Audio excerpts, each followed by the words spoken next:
Well, as you can see, the snow is starting to melt already.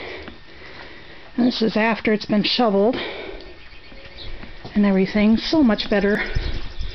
Of course, it's still icy, still slushy, still miserable. Got the driveway all done at least with a friend's help. Came over with the snowplow. And this is our big snow pile. It's so chest high on me, so over 4 feet tall. But then, as you can see, there's grass. Lovely. So interesting. And it'll probably be gone in about a couple of days, 3-4 days maybe, if we're lucky. Anyways, that's for our fun snowstorm. Thanks for enjoying it with us and everything. Just gotta love April in Minnesota.